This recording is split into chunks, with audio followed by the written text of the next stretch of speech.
अस्सलामुअलैकुम। Programme health talk के साथ मैं हूं आपकी होस्ट माहीन हसन। उम्मीद है आप लोग खैरियत से होंगे और अपना बहुत सारा ख्याल रखे होंगे। आज हम जिस नाजुक टॉपिक पर बात करने जा रहे हैं वो है मेंटल हेल्थ इश्यू स्टिग्मा इन पाकिस्तान, और जिस पर बात करने के लिए हमारे साथ मौजूद हैं डॉक्टर सीमी जाफरी। अस्सलाम वालेकुम डॉक्टर साहब। वालेकुम अस्सलाम। क्या हाल चाल है आपके? मैं ठीक हूँ। सबसे पहले तो बहुत बहुत शुक्रिया आपके यहाँ आने का, आपके कीमती वक्त का, क्योंकि आज हम जिस टॉपिक पर बात कर रहे हैं वो बहुत ही एक नाजुक सा मसला है जिस पर बात करने के लिए भी हमें सोचना पड़ता है कि हम ये बात करें या ना करें। तो सबसे पहला सवाल तो मेरा आपसे ये है कि मेंटल हेल्थ स्टिग्मा से मुराद क्या है? बेसिकली देखिए माहीन, मेंटल हेल्थ स्टिग्मा एक ऐसा सिस्टम है जिसको हम ये कह सकते हैं कि आपके जो नेगेटिव थॉट्स हैं और जो एक माइंडसेट है, एक तासुब है कि हमें इस टॉपिक पे बात ही नहीं करनी। सबसे पहली चीज़ ये है कि मेंटल हेल्थ को की लोगों को इतनी अवेयरनेस नहीं है कि ये कितना अहम और इम्पॉर्टेंट टॉपिक है। बात भी करनी है और कोई ऐसी स्ट्रेटजी बनानी है कि हर कोई कंफर्टेबल हो मेंटल हेल्थ की जहाँ बात हो, क्योंकि हम बहुत डिस्कम्फर्ट हो जाते हैं जहाँ पे हमारी जहनी सेहत की बात आ जाए। तो we should be very comfortable. Either आप अपने फैमिली में किसी से बात कर रहे हो, यानी इस माइंडसेट से निकलना है, इस नेगेटिव थॉट से निकलना है कि मेंटल हेल्थ कोई प्रॉब्लमेटिक चीज़ है तो प्रॉब्लम, लेकिन इसका सलूशन भी है। अच्छा, मुझे ये बताएं कि हमारी मेंटल हेल्थ में हम बात करेंगे तो शायद मेरे हिसाब से तो बहुत सारी चीज़ें आती हैं, लेकिन अगर हम मेन इश्यूज़ पर बात करें कि क्या क्या ऐसे मेन इश्यूज़ हैं जो हमारी मेंटल हेल्थ को डिस्टर्ब करते हैं, जिसके लिए हमें लाजमी कंसल्ट करना चाहिए। बिल्कुल, वेरी इंपॉर्टेंट। देखिए, देयर आर मैनी फैक्टर्स, लेकिन इसमें जो एक बहुत बड़ा एक इशू है जो मेंटल हेल्थ को आपके और डिस्टर्ब कर रहा है डे बाय डे, उसमें जो हमारा एक सोशल मीडिया का किरदार है। लाइक मनफी ख़बरें, ठीक है, ख़बरें तो हैं, आप क्या इनटेक कर रहे हैं, स्क्रीन टाइम आपका कितना है, सबसे बड़ी चीज़ ये। क्योंकि डे बाय डे आप ख़ुद भी देख रहे हैं कि लोग ये कहते हैं कि पहले तो ऐसा नहीं था, अब बहुत ज़्यादा सुनने में आ रही हैं चीज़ें। पहले भी था, पहले भी, लेकिन एक तो हमें अवेयरनेस नहीं थी, अब हम इतने अवेयर हो गए। क्योंकि मीडिया का जहाँ पे रोल अच्छा है वहाँ पे बुरा भी है। अच्छा इन दैट सेंस कि वो हमें अवेयर कर रहा है, बुरा इन दैट सेंस से टू मच इन्फॉर्मेशन हमें जो है ना ओवर स्टिमुलेट कर रही है। और जब हम ओवर स्टिमुलेट होते हैं तो डेफिनेटली हमारा स्ट्रेस ट्रिगर बढ़ते हैं, हम स्ट्रेसफुल होते हैं, और जब हम स्ट्रेसफुल होते हैं तो कोई ना कोई आपको जहनी दबाव प्रेशराइज करता है, और फिर वो depression, anxiety and blah blah so on so for. बिल्कुल ऐसा ही है, क्योंकि हम अगर आज की जनरेशन को देखें या आज के 4-5 साल के बच्चे को भी देखें तो हम बड़े हैरानकुन होते हैं कि हम तो बचपन में ऐसे नहीं थे। बहुत ज़्यादा पीछे, बहुत ज़्यादा पुरानी बात करने की ज़रूरत भी नहीं है, तो बच्चे फ़ौरन से गुस्से का इजहार करते हैं, अपनी ज़िद का इजहार करते हैं, ये चीज़ चाहिए तो चाहिए। जबकि हम भी तो बच्चे हुआ करते थे, उस वक्त ये चीज़ें नहीं थी, शायद स्क्रीन टाइम इतना नहीं था, या बच्चों में स्क्रीन टाइमिंग की वजह से ऐसा इशू है, या प्रेगनेंसी में ऐसे कोई इशूज़ होते हैं। ये इससे इस मसले को हम कैसे देखते हैं? There are multiple factors, you can say कि इसमें एक बहुत बड़ा किरदार स्क्रीन टाइम का है, बट हम होल एंड सोल उसको बेस नहीं बना सकते। हाँ, स्क्रीन टाइम एक मेजर ट्रिगर है। पहले अगर हम अपने बचपन की बात करें, हमारे बचपन में डेफिनेटली इस तरह की चीज़ें नहीं थी कि मोबाइल का एक्सेस नहीं था, और प्लस ये नहीं था कि आपको जो है ना, अभी बात होती है पॉजिटिव पेरेंटिंग की, जेंटल पेरेंटिंग की, ठीक है। हमारे वक्त में इस तरह की कोई विकेबरी नहीं थी। जेंटल पेरेंट तो उस वक्त भी थे, हार्श पेरेंट उस टाइम भी थे, लेकिन ये विकेबरी नहीं थी। अब बहुत कॉमन है और इसकी टर्मिनोलॉजी लोगों को समझ में आ रही है। और इसमें एक सूरत हाल ये है कि देखिए, स्क्रीन टाइम तो एक डेंजर जोन है जिसमें आप बच्चे को लेके जा रहे हैं, और जिससे मल्टीपल साइकोलॉजिकल इश्यूज डेवलप हो रहे हैं। और सबसे बड़ा इशू ये है कि लर्निंग डिफ़िकल्टीज़ आ रही हैं बच्चों के अंदर। प्लस और भी बहुत सारी चीज़ें हैं जो मेंटल हेल्थ को जो है ना आपके ख़राब कर रही हैं। कुछ न्यूरो डाइवर्सिटीज़ हैं बच्चों जो बाय बर्थ होती हैं, हमें नहीं पता चलता, और वो ऐसा नहीं कि वो आज हो रही हैं और वो सिर्फ स्क्रीन टाइम की वजह से हो रही हैं, वो शुरू से थी। लेकिन इसमें फैक्टर सबसे बड़ा था कि हमें अवेयरनेस नहीं थी। अब अवेयरनेस बहुत हो रही है, और इसमें ये है कि मल्टीपल फैक्टर्स हैं, screen time, parenting style, environment, these are the factors जो कि एक बच्चे की मेंटल हेल्थ के ऊपर बेस कर रहे हैं। बिल्कुल ऐसी है। अच्छा डॉक्टर साहब, एक और सवाल है, साइकेट्रिस्ट और साइकोलॉजिस्ट दोनों में क्या डिफरेंस है? Very good question. Psychiatrist is a doctor of MBBS who have done the MBBS, जो Okay. एक डिग्री है MBBS की। और जो साइकोलॉजिस्ट होते हैं वो MS डॉक्टर है, PhD डॉक्टर्स होते हैं। आई एम दी साइकोलॉजिस्ट, तो मेरा जो डिसिप्लिन है वो है PhD से। और अगर जो साइकेट्रिस्ट होते हैं, they are going to prescribe medicine, we are not ethically prescribe medicine, we know all about के मेडिसिन कौन सी होनी चाहिए। क्योंकि जब हम थेरेपीज अलाइन कर रहे होते हैं तो हम पूरी हिस्ट्री पेशेंट की ले रहे होते हैं, क्लाइंट की ले रहे होते हैं। तो यानी साइकोलॉजिस्ट और साइकेट्रिस्ट कुछ केसेस में, कुछ इस तरह के केसेस हैं जहाँ पर आपका दोनों का रोल होता है। अदरवाइज़ अगर हम depression, anxiety, in common factors की बात करते हैं, इन कॉमन इश्यूज़ की बात करते हैं, तो उसमें सिर्फ थेरेपीज भी काम करती हैं, साइकोलॉजिस्ट भी काम करते हैं। लेकिन जहाँ मेडिसिन अलाइन करनी होती है तो फिर MBBS डॉक्टर का किरदार होता है और वो साइकेट्रिस्ट होता है। ओके, आई होप आपको ये अब समझ में आया। अच्छा, ऑडियंस को भी ये बात समझना चाहिए ना, हमारे नज़दीक अगर हमें कोई मेंटल हेल्थ इशू हो रहा है तो सबसे पहले तो होता है हम पागल हो गए क्या, हम पागल हैं क्या। अब जाहिर सी बात है गुस्सा ज्यादा आना भी एक तरीके का आपको मेंटल इशू है, लेकिन हम उसको मानते नहीं है ना। हम उसको मानने के बजाय अगर हम किसी को समझाने की भी कोशिश करते हैं कि इस चीज का इलाज मौजूद है, लेकिन सामने वाला ये समझता है कि मुझे तो पागल करार दे रहे हैं, पागल नहीं तो मुझे नफ्सियाती मरीज करार दे रहे हैं, मेरे अंदर कोई ना कोई ऐसा मसला है, फिर मैं डॉक्टर के पास जाऊंगा तो डॉक्टर्स मुझे मेडिसिन दे देंगे, वो मेडिसिन का मेरे ऊपर क्या रिएक्शन होगा। तो इन दोनों में फर्क जानना हमारे लिए बहुत ज्यादा जरूरी था कि एक साइकेट्रिस्ट और साइकोलॉजिस्ट दोनों में क्या डिफरेंस है। डेफिनेटली। अच्छा, एक और चीज ये भी है कि ये एंजाइटी और डिप्रेशन, एंजाइटी तो ऐसा लग रहा है मैंने कुछ नया नया वर्ड सुना है, हम छोटे तो एंजाइटी वर्ड तो मैंने नहीं सुना था, बिल्कुल। तो क्या है ये?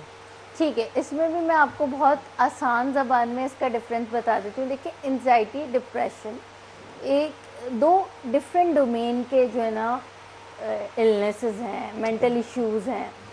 डिप्रेशन में बेसिकली आप लो मूड्स में रहते हैं, लो मूड्स इन समहाउ कि जो आपके पास से कनेक्ट है। जब आप किसी को डिप्रेशन डायग्नोस कर रहे हैं तो उसमें बहुत सारी ऐसी चीज़ें हैं कि मेरा पास्ट क्या था, क्यों हुआ था, यानी पेशेंट का ये वाला एक मूड स्विंग होता है। एंजाइटी में आप फ्यूचर से कनेक्ट हो रहे हैं कि क्या होगा, कैसे होगा, होगा कि नहीं होगा, समथिंग लाइक दैट, कि इंसान इतना ओवर थिंक हो जाता है तो वो चीज़ फिर एंजाइटी की तरफ जाती है। When you will connect to your future और फ्यूचर इनसिक्योरिटीज़, जब आपको बहुत ज़्यादा फ्यूचर इनसिक्योरिटीज़ हो तो वो so on so forth anxiety develop कर रही होती है आपके अंदर। और जब आपको पास के बहुत ज़्यादा रिग्रेट हो तो वो आपके अंदर डिप्रेशन डेवलप कर रही होती है। अच्छा, अभी एक केस मैंने देखा था तो उसमें ये इशू आ रहा था कि हार्ट बीट बहुत ज़्यादा तेज़ थी, अब वो हार्ट बीट ऊपर नीचे हो रही थी। अच्छा, वो बच्ची 16-17 साल की, ज़्यादा बड़ी एज नहीं, तो उसकी हार्ट बीट बहुत ज़्यादा तेज़ हो रही थी। जब उसको लेके गए वहाँ पे हॉस्पिटल तो डॉक्टर भी परेशान हो गए, ECG वगैरह हुई कि कहीं कोई हार्ट इशू तो नहीं है, लेकिन वो भी ऐसा कुछ नहीं आया, BP भी कम ज़्यादा हो रहा था। तो मतलब एक हैरानकुन बात है कि 16-17 साल की बच्ची के साथ ये वाला इशू होना, क्या ये आम बात है? It's quite common. Anxiety, depression, इसका यानी ताल्लुक़ एज फैक्टर से नहीं है। ये एक ऐसा इशू है जो बच्चों में भी देखा गया है, बड़ों में भी देखा गया है, ज़ईफ़ुल उम्र लोगों में भी देखा गया है, नौजवानों में भी देखा गया है। और ये कंप्लीट यानी डिपेंड ऑन योर इन्वायरमेंट। और बहुत सारे, फिर वही वाली बात होगी कि बहुत सारे फैक्टर्स हैं। और आजकल जो अभी वक्त चल रहा है ये बच्चों में डे बाय डे बढ़ रहा है। बिल्कुल ऐसा ही है। तो हम इसको रोकने के लिए क्या कर सकते हैं? देखिए, सबसे पहले तो acceptance, you have to come on the acceptance stage. आप डिनाइल फेज से निकलें कि कुछ भी नहीं है, कुछ भी नहीं है, बस ठीक हो जाएगा, खुद ही ठीक हो जाएगा।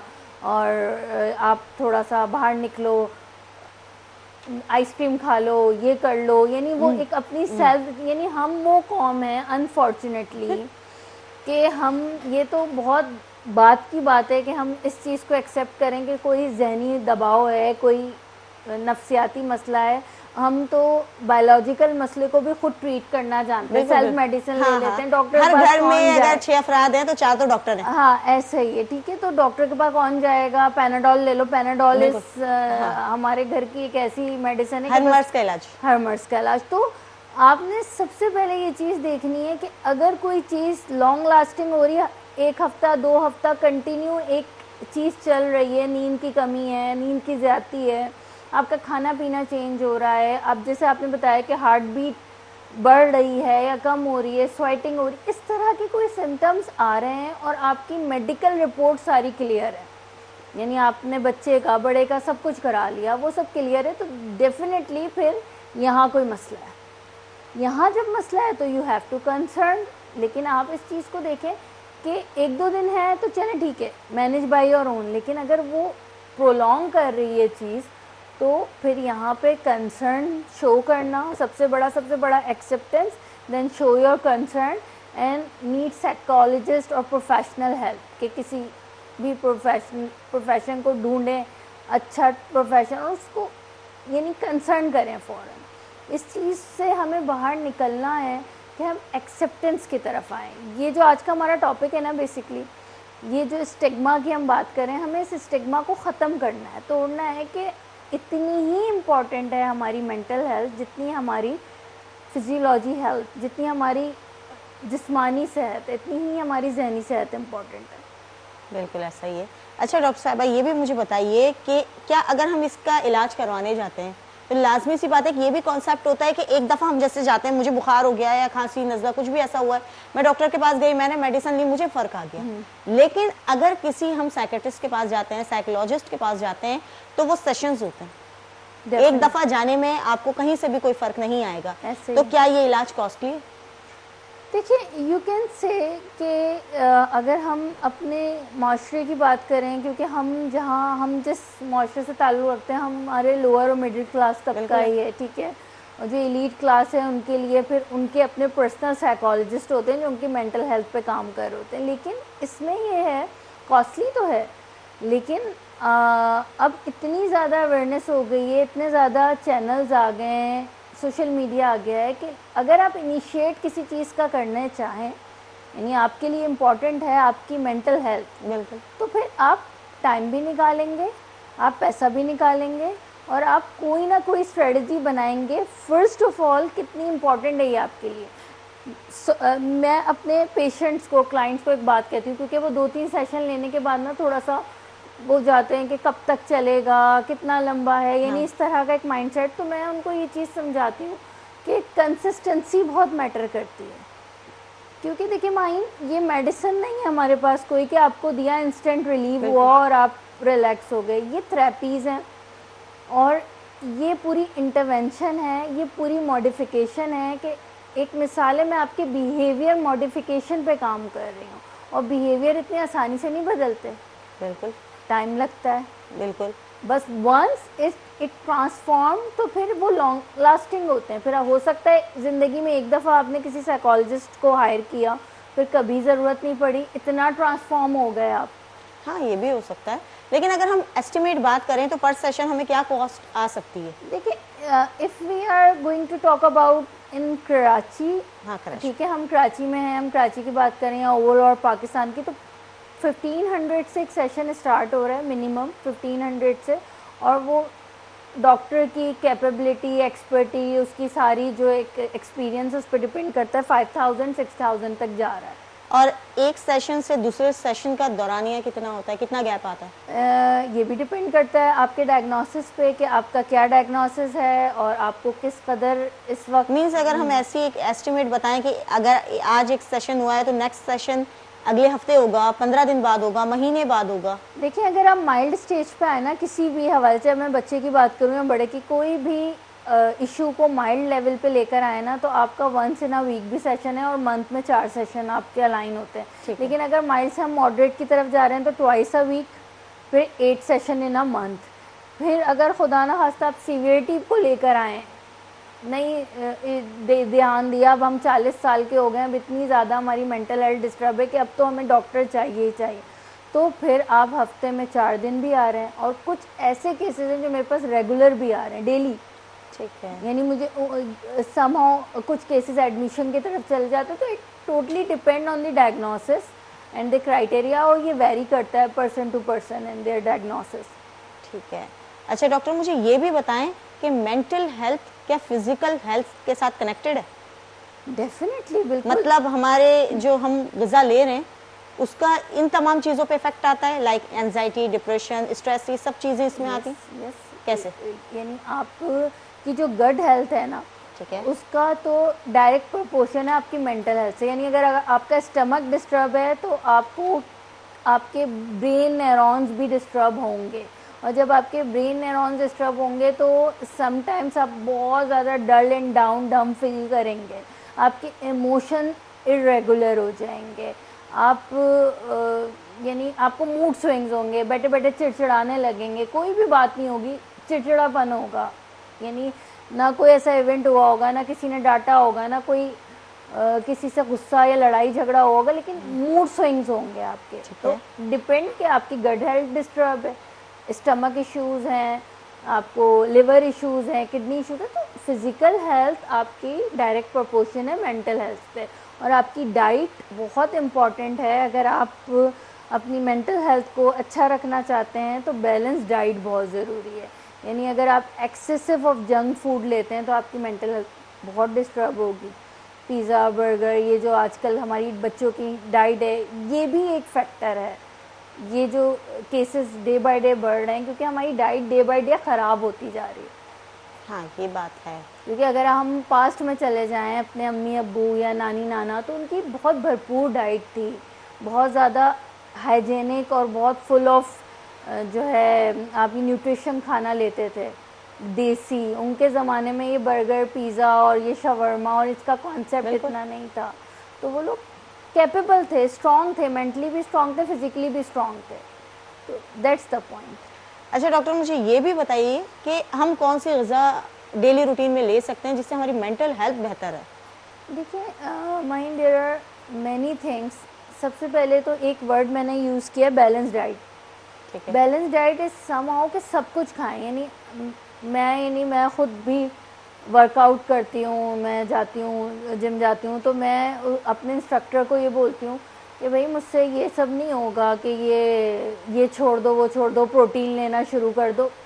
तो उस मेरे जो इंस्ट्रक्टर है ना, उन्होंने मुझे एक चीज़ समझाई है कि बैलेंस डाइट, सब कुछ खाएं लेकिन एक बैलेंस स्ट्रेटजी के साथ। अगर आपकी लाइफ में होटलिंग भी है ना, तो होटलिंग को कम करें। एक मिसाल है कि अगर आपका बच्चा बड़ा वो हर दूसरे दिन बाहर का खाना खा रहा है, तो उसको once in a blue moon करें, वंस इन अ मंथ करें। That's called balance diet. आप रोटी खाएं, आप चावल खाएं, आप हर चीज़ खाएं, आप नट्स, ड्राई फ्रूट्स का इस्तेमाल करें। यानी वॉलनट की आपने शेप देखी होगी, वो ब्रेन की शेप का होता है ना। तो अल्लाह ताला ने ये क्यों बनाया है? ये इंसान के लिए, उसके फ़ायदे के लिए बनाया है। तो आप अपनी डाइट में वॉलनट्स का इस्तेमाल करें, वो आपकी मेंटल हेल्थ के लिए, वो एक पूरा सिंबल है। अल्लाह ने उसका डिज़ाइन ही दिमाग जैसा बनाया है कि ये खाओगे तो इसकी जो सारे न्यूट्रिएंट्स हैं आपके ब्रेन को मिलें। तो बैलेंस डाइट लें, हर चीज़ खाएं लेकिन एक प्रॉपर मिकदार में, और यही अहम है। ठीक है। अच्छा डॉक्टर, अब हम थोड़े से बेसिक क्वेश्चन तो हमारे हो गए थे, अब हम अगर थोड़ी सी डीप डिस्कशन करें एंजाइटी और स्ट्रेस को लेके, तो क्या सिम्टम्स हैं एंजाइटी होने के? क्योंकि हर दूसरा बंदा ऐसी मजाकिया भी बोल रहा था मुझे एंजाइटी हो रही है, कभी कभी मैं भी बोल देती हूँ किसी चीज़ के लिए मुझे जाना है करना, मुझे एंजाइटी हो रही है। तो ये क्या मजाक है या क्या सिम्टम्स इसके आते हैं, इसको थोड़ा सा डिफाइन कीजिए। ठीक है। देखिए जो बिल्कुल बेसिक सिम्टम्स है ना आम आवाम को समझने के लिए, वो ये है कि अगर आप ये, जैसे मैंने अभी पहले थोड़ी देर पहले कहा था कि आपको फ्यूचर इनसिक्योरिटीज़ हो रही हैं, ठीक है, यानी सब कुछ ठीक है। एक देखें, आज का नौजवान है, अगर उसके पास जॉब नहीं है तो वो लेके अपने फ्यूचर को परेशान होगा कि क्या होगा, कैसे करूँगा, घर चलाना है, ये करना है। यहाँ पे एंजाइटी डेवलप हो रही है, लेकिन ये पेशेंट नहीं है एंजाइटी का ना। ठीक है। और इतनी किस लेवल की एंजाइटी और स्ट्रेस होनी चाहिए, you should be a responsible. यानी बिल्कुल ही स्ट्रेस से खाली बंदा तो वो वाला होगा जो इररिस्पॉन्सिबल होगा ना, जिसको ना किसी चीज़ की परवाह है ना वो। तो एक सर्टेन स्ट्रेस स्कोर होता है, जैसे हम उसको रहे हॉलमोस्ट स्ट्रेस स्कोर करते हैं जिसको हम पेशेंट का निकालते हैं, तो 300, यानी ये मैं आपको थोड़ा टेक्निकल ज़बान बता रही हूँ, 300 तक आपका अगर स्ट्रेस स्कोर है तो it's completely okay, it's quite okay. लेकिन अगर हमने ये स्ट्रेस स्कोरर किया और आपका 300 से अबव जा रहा है और वो 500 तक है, तो आपको माइल्ड स्ट्रेस डेवलप हो रहा है और stress leads anxiety either depression. अब एंजाइटी के सिम्टम्स की हम बात कर लेते हैं, जिसमें फ्यूचर इनसिक्योरिटीज़ होती हैं, ठीक है। आप बहुत ज़्यादा हाइपर एक्टिव हो रहे होते हैं और आपके जो है ना बहुत all of sudden mood swings हो रहे होते हैं, आपकी नींद ख़त्म हो जाती है, यानी स्लीप फैक्टर भी बहुत अहम किरदार, जैसे खाना पीना हमारी डाइट, इसी तरह हमारी नींद, 7 से 8 घंटे की नींद आपकी बहुत इम्पॉर्टेंट है आपकी मेंटल हेल्थ को भरपूर रखने के लिए। तो आपकी नींद डिस्टर्ब हो रही है, ये एंजाइटी के मेजर फैक्टर्स, मेजर सिम्टम्स हैं। अब हम अगर डिप्रेशन की बात कर लें तो आप बहुत लो एनर्जी में चले जाते हैं, यानी आपका बिस्तर से उठने का भी दिल नहीं चाह रहा, आपका एक ऐसा इंसान जो बहुत एक्टिव था ज़िंदगी में, अब वो उठ नहीं पा रहा, उसको नींद आ रही है, एक्स्ट्रा नींद आ रही है, या बहुत डाउन, डल और डम फील कर रहा है, तो ये डिप्रेशन के सिम्टम्स हैं। बट ये है कि मैंने बहुत ग्राउंड रियलिटी पे आपसे बात की है, इसमें बहुत सारी डीप डाउन एवेल्यूएशन है, असेसमेंट है, एक पूरा प्रोटोकॉल लगता है, उसके बाद जाके फिर डायग्नोसिस बनते हैं। हम किसी को भी ऑल ऑफ सडन नहीं कह सकते कि ये एंजाइटी या डिप्रेशन का पेशेंट है, अनटिल एंड अनलेस कि उसका पूरा एक साइकोलॉजिकल असेसमेंट से वो ना गुजरा। बिल्कुल। अच्छा, स्कोरिंग कैसे करते हैं आप लोग? स्कोरिंग पूरा एक प्रोटोकॉल है, जो पेशेंट होता है उससे क्वेश्चन आयर करते हैं, उसी से रिलेटेड फिर उससे सारी हम एक एवेल्यूएशन बनाते हैं और आफ्टर दैट फिर उसका स्कोर निकलता है और फिर पता चलता है कि ये इसके साथ एक्चुअल मसला क्या है। और बहुत कॉमन है एंजाइटी, डिप्रेशन, ओसीडी का भी आपने नाम, जो बहुत ज़्यादा सफाई का जिनको खपत होता है उनको भी हम कॉमनली कह देते हैं ये ओसीडी का पेशेंट है, जो चीज़ों को बहुत ऑर्गेनाइज करके रखता है। लेकिन ये बहुत डीप डाउन है, हम किसी को भी एकदम नहीं कह सकते अनटिल एंड अनलेस कि हमने उसका पूरा असेसमेंट ना कराया।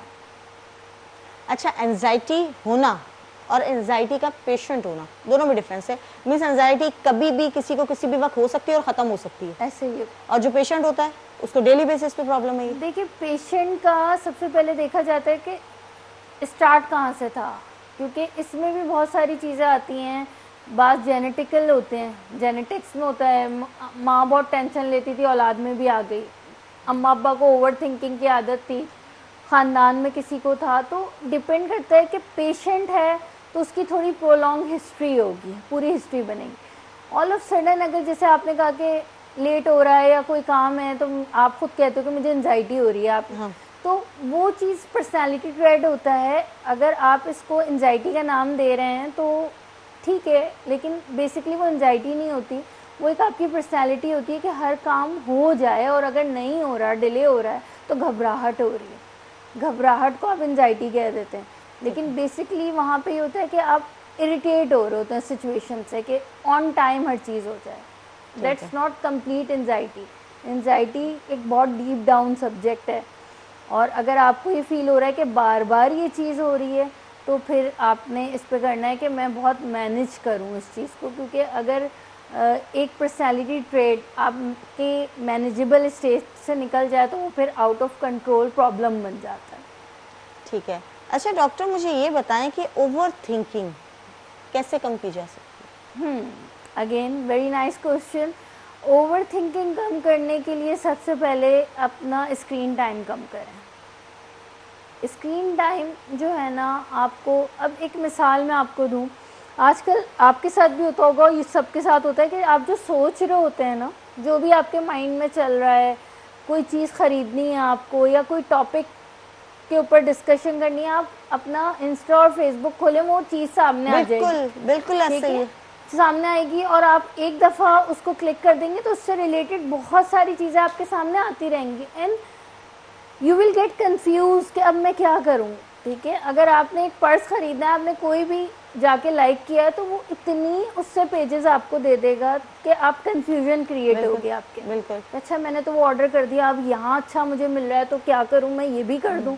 तो दैट्स कॉल्ड कि screen, too much screen, excessive of screen आपकी पर्सनैलिटी में ओवर थिंकिंग क्योंकि आप बार बार अपने दिमाग को काम पे लगा रहे हैं और इसको ब्रेक चाहिए। यानी हमारी पूरी बॉडी जो अल्लाह ताला ने बनाई है ये एक प्रॉपर मशीन है। अगर आप इस पर थोड़ा सा डिटेल देखें तो दिमाग भी एक ऐसा प्रोसेसर है जो थक जाता है कंटिन्यू टास्क ले लेके। यू हैव टू, और जो स्क्रीन है वो डायरेक्टली जो रेजेस निकल रहे हैं इससे ये आपके न्यूरॉन्स को फ्रस्ट्रेट कर रहे हैं, डिस्टर्ब कर रहे हैं। आप ओवर थिंकिंग कम करना चाहते हैं, स्क्रीन टाइम कम करें, अच्छा खाना लें, बैलेंस डाइट लें, अच्छी नींद लें और पॉजिटिव लोगों में रहें। हाँ, ये बहुत मैटर करता है, बहुत ज़्यादा। नेगेटिव लोगों से दूर रहें। अगर आपके सराउंडिंग में ऐसे लोग हैं जो कंटिन्यू डिस्ट्रक्टिव क्रिटिसिज्म के ऊपर आ जाते हैं, हर टाइम क्रिटिसाइज करना, टॉन्ट करना और आपकी पर्सनैलिटीज़ में आपके नेगेटिव के ऊपर फोकस होना, पॉजिटिव नज़र ना आना, तो ऐसे लोगों से दूर रहें। ठीक है। अच्छा डॉक्टर, अब जब बात कर रहे हैं हम ओवर थिंकिंग की, तो अब ओवर थिंकिंग से थोड़ा सा हम आगे जाते हैं तो घबराहट होना, अजीब सा ये हो जाना कि मेरे साथ ये हो जाएगा, या अगर हम उसको साफ उर्दू में बात करें तो हम वसवसे आना कि मेरे साथ ये हो जाएगा, मुझे ये हो जाएगा, मतलब सारे नेगेटिव थॉट्स हमारे दिमाग में आना, ये क्या वजूहात है? Again it leads to definitely something wrong in here कि आपका मेंटल हेल्थ डिस्टर्ब हो रहा है। अब देखिए दो चीज़ें हैं, मेंटल हेल्थ डिस्टर्ब हो रहा है, इट डजेंट मीन कि समथिंग एनी डिसऑर्डर हैपनिंग, कि कोई ना कोई बीमारी। मेंटल हेल्थ इस वक्त पाकिस्तान में सबका डिस्टर्ब है। जो हालात हमारे चल रहे हैं ना, जो मामलात हमारी ज़िंदगी में चल रहे हैं, ट्रैफिक जैम, पेट्रोल इन्फ्लेमेशन, महंगाई, बेरोज़गारी, what ever so on so for, घर के मसाइल, तो मैं समझती हूँ बच्चा बड़ा बूढ़ा सब मेंटली कोई ना कोई चीज़ सफ़र कर रहे हैं। यानी आप बहुत अच्छे मूड से घर से निकलते हैं, आज आपका पूरा मूड होता है कि आज हम इंजॉय करेंगे, चिल करेंगे, बहुत मज़ा करेंगे। आप आगे जाते हैं, आपको पूरा ये नीपा से लेके सिविक सेंटर ब्लॉक मिलता है, तो आपकी मूड की बेचारे ऐसी की तैसी हो जाती है। तो वहाँ पे क्या हो रहा है, आप बीमार नहीं हैं, आपका मेंटल हेल्थ डिस्टर्ब हो रहा है। ठीक है, तो वहाँ आपको ओवरकम कैसे करना है, आपने अपना डेली रूटीन स्ट्रक्चर करना है, अपने डेली रूटीन पे फोकस। अब इतना कुछ आप बाहर से ओवर स्टिमुलेट होके घर आए, आपको पता चल गया है कि आप डिस्टर्ब होके आए बाहर से, आप मज़ा करने गए थे लेकिन बेमज़ा होके घर आए, तो वहाँ आपने एक अच्छा सा शावर लेना है, वार्म बाथ, फिर उसके बाद डीप ब्रीथिंग करनी है, रिलैक्सेशन, यानी आप फोकस हो। सबसे पहले देखिए माइन, हम अपने सेशंस में ना क्लाइंट को, पेशेंट को सेल्फ डिस्कवरी कराते हैं कि आप अपने आप को डिस्कवर करें। आपको पता है कि मुझे यहाँ कोई मसला हो रहा है, आपको पता है मुझे यहाँ कोई मसला हो रहा है, यानी ये मेरी बॉडी है। बिल्कुल, मैं अपनी बॉडी से पहले जब तक अवेयर नहीं होंगी तो मैं कुछ भी नहीं कर सकती। तो आप अपनी बॉडी से अवेयर हो, अपने इमोशन से अवेयर हो, अपने इमोशंस को पहचानें, उनको नाम दें और आप उसके ऊपर आहिस्ता आहिस्ता स्लोली ग्रेजुअली काम करें, तो मे भी आपको ज़िंदगी में किसी साइकोलॉजिस्ट की ज़रूरत ही ना पड़े। हाँ, ये बात है। अच्छा, अब बात कर लेते हैं हम पैनिक अटैक्स की। ये क्या है? पैनिक अटैक्स ये होता है, ये एक मेजर सिम्टम है एंजाइटी का, कि जब आपके अंदर एंजाइटी डेवलप हो चुकी, आपने कंसर्न भी नहीं किया, तो इसका एक बहुत मेजर सिम्टम है कि आपको पैनिक अटैक्स होते हैं। पैनिक अटैक्स में क्या होता है कि बैठे बैठे आपका दिल करता है आप ज़ोर ज़ोर से रोएं। ठीक है, कोई भी ऐसी छोटी सी बात आपको लग जाती है फ़ौरन से ना, आप हर्ट हो जाते हैं। हालांकि किसी भी न्यूट्रल इंसान को आप बोलें, वो कहेंगे इतनी बड़ी तो कोई बात नहीं हुई थी जिस पे आपने रिएक्ट इतना किया, वो पैनिक अटैक होता है बेसिकली। और पैनिक अटैक एक सिम्टम है, उसके पसे पर्दा क्या है, एंजाइटी है, एंजाइटी डिसऑर्डर है, जिसे हम जर्नल एंजाइटी डिसऑर्डर कहते हैं। उसका एक मेजर सिम्टम है कि बार बार पैनिक अटैक्स होते हैं जिसमें आपको बहुत ज़्यादा रोना आ रहा होता है, जिसमें आपको बहुत ज़्यादा भूख लग रही होती है। आपने देखा होगा कि अक्सर लोग बहुत ज़्यादा ओवर ईटिंग कर रहे होते हैं, तो ये भी एक एंजाइटी का सिम्टम है। और जिसमें ये होता है कि बात बे बात आपको गुस्सा आ रहा होता है, आप रो नहीं रहे लेकिन आप गुस्सा कर रहे हैं, तो ये पैनिक अटैक है। अच्छा, मुझे अब एक चीज़ और भी पूछनी है कि ये गुस्सा आने के वक्त मीठा खाने का दिल चाहना, चॉकलेट्स खाने का दिल चाहना, क्या है ये क्या वजूहात हैं इसकी? देखिए, मेंटल हेल्थ तो इसको मैं नहीं कहूँगी, फिर समटाइम आपकी फ़िज़िकल हेल्थ भी डिस्टर्ब हो रही होती है, जिसमें आजकल ख़वातीन के जो मसाइल हैं, PCOS और डिफरेंट इश्यूज, हार्मोनल इश्यूज, उसमें भी आपको जो है ना आपका एक्सेसिव वो स्वीटनेस बढ़ जाती है। और बहुत ज़्यादा मीठा आप अगर ले रहे हैं तो फिर वो चीज़ ट्रिगर करती है आपके मेंटल हेल्थ को, जो आपके अंदर हाइपर एक्टिविटी और मूड स्विंग्स को डेवलप कर रही होती है। तो वही वाली बात है, बैलेंस करना है। जब बहुत ज़्यादा मीठा खाने को दिल चाह रहा हो तो सबसे पहले तो आप फिजिशियन को कंसर्न करें, क्योंकि कभी कभी आपको शुगर भी डाउन हो रही होती है और डिफरेंट हार्मोनल इश्यूज हो रहे होते हैं, तो ये उसको भी लीड कर रही होती है चीज़। ठीक है। अच्छा डॉक्टर साहब, अब ये टॉपिक इतना नाजुक है कि हम इसकी अवेयरनेस देने भी जाएंगे तो शायद हम उतना कॉमनली ये काम नहीं कर सकते, नहीं बता सकते। तो क्या ऐसा तरीका हो कि हम कहें कि लोग जाके कंसल्ट करें, लोग अपना मुआयना करवाएं? ये एक सबसे मुश्किल टास्क है हमारे लिए, बिल्कुल। लेकिन इसको करना इसलिए ज़रूरी है कि मैं अपने इर्द गिर्द भी बहुत सारे केसेस ऐसे देखती हूँ। बच्चों को गुस्सा आना, चलो बड़ों को आता था, हम समझ में आता था कि बड़े हैं गुस्सा कर रहे हैं, बच्चों को भी गुस्सा उतनी मिकदार में आ रहा है जितना बड़ों को आ रहा है। बड़ों को आ रहा है, बिल्कुल। बच्चों में ये चीज पैदा हो गई है कि जो चीज हमने कह दी ये होना चाहिए। अच्छा, अगर वो नहीं होती है तो वो उसका रिएक्शन बिल्कुल ओपोजिट देते हैं कि अब ये नहीं हुआ है तो इसका रिएक्शन ये है। तो ये सारी चीजों को हम कैसे कंट्रोल करेंगे? हाँ, फिर से वही बोलूँगी, स्क्रीन कम कर दें। ठीक है। अच्छा देखिए, बच्चों में बड़ों में गुस्सा डे बाय डे बढ़ रहा है। और आपने एक बात की, जैसे बड़ों का गुस्सा तो जस्टिफाई हो रहा है कि भाई इतने रिस्पॉन्सिबिलिटीज़ हैं, कभी कभी इंसान फ्रस्ट्रेट होता है तो फिर वो इमोशन, एंगर इमोशन शो करता है। बच्चों में ऐसा क्या है, वो क्यों इतना ज़्यादा गुस्सा कर रहे हैं, ज़िद कर रहे हैं और अपनी बात मनवानी है उन्होंने?